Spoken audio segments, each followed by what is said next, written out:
네, 여러분 안녕하세요. 제이리치입니다. 어제 제가 상가 창업 워크플로우 영상을 촬영을 했었는데 오늘 어떻게 하다 보니 이틀 연속으로 촬영을 하게 되었습니다. 오늘은 지난 영상에 이어서 지난 영상에서 저희가 상가 창업 아이템이랑 상권을 정했었죠.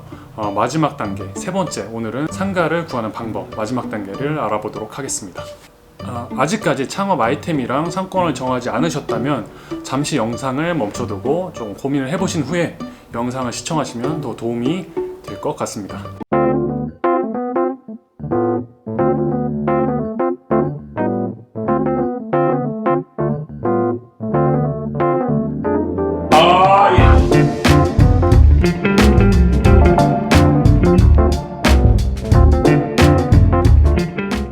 자, 이제 시작을 할게요.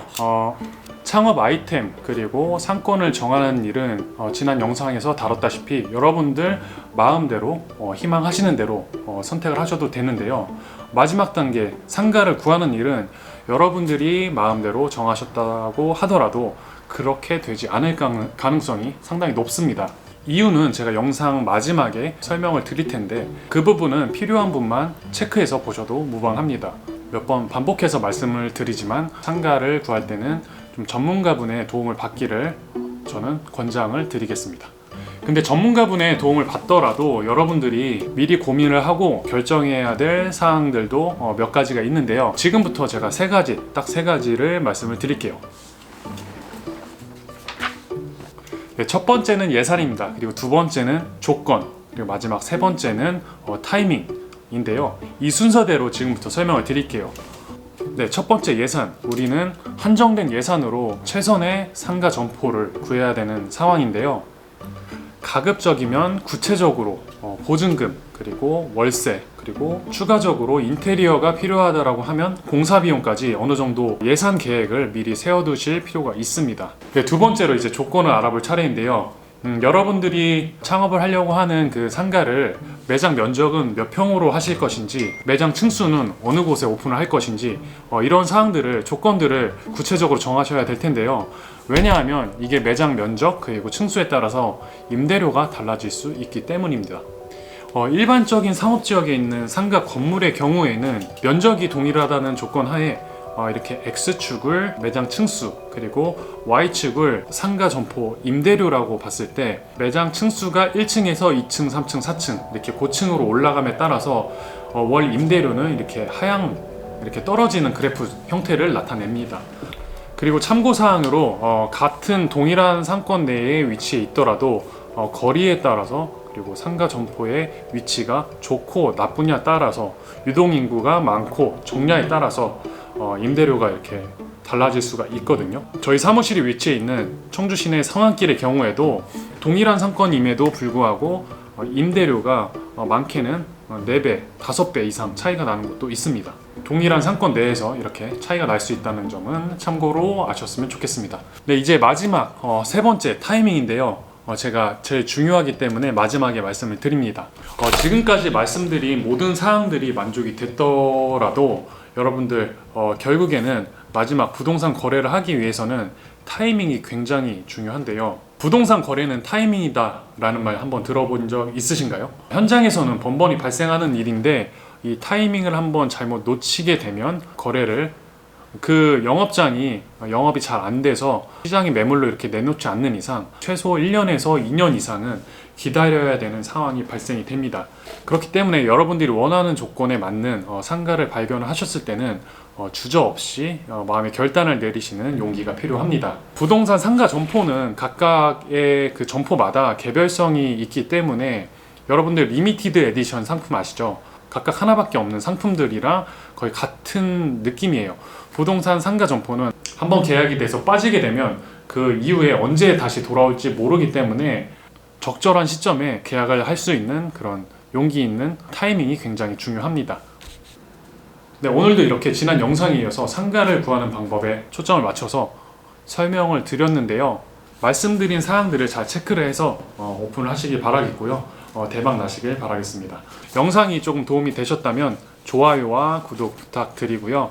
저는 다음 영상에서 찾아뵙도록 하겠습니다.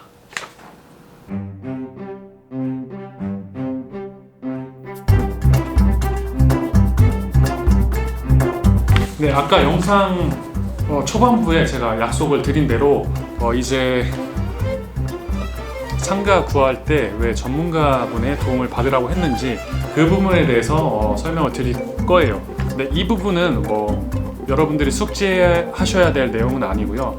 필요하신 분은 좀 참고사항으로 한번 듣고 넘어가셔도 좋을 것 같습니다. 일단 부동산 다른 계약도 까다로운 부분이 있겠지만 특히나 상가 계약의 경우에는 여러분들 업종이 굉장히 다양한 거 알고 계시나요? 휴게 음식점이냐, 일반 음식점이냐, 병원이냐, 학원이냐에 따라서 이렇게 업종이 다양하잖아요. 그 업종들에 따라서 챙겨야 할 사항들이 굉장히 많습니다. 개별법들도 각각 존재를 하고요. 또 행정기관에서 제한하는 법들도 각각 규정을 하고 있거든요. 그렇기 때문에 제가 상가를 구할 때는 전문가분의 도움을 받으라고 말씀을 드린 건데,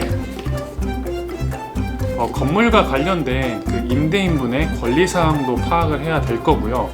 그리고 방금 말씀드린 대로 해당 건축물에 있는 건축물의 용도, 그리고 건물에 특별한 제한사항은 없는지, 예를 들면 무리한 근저당 대출 금액이나 그리고 위반 건축물은 없는지 이런 부분들도 체크를 하셔야 되고요. 그리고 영업신고증이나 허가증 그리고 등록증이 필요한 업종들이 있거든요.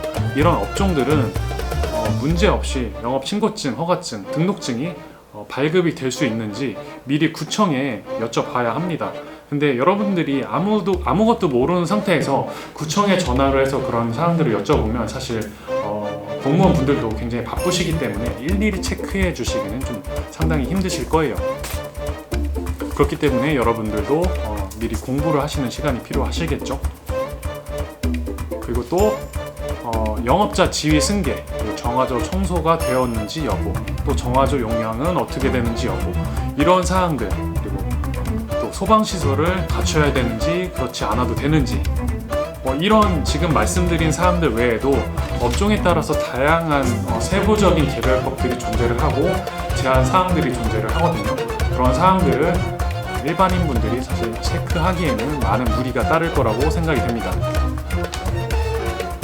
부동산 거래는 금액이 상당히 큰 금액이 오고 가는 거래이기 때문에 여러분들께서 신중하고 안전하게 잘 체크를 해서 계약을 하시길 바라겠습니다.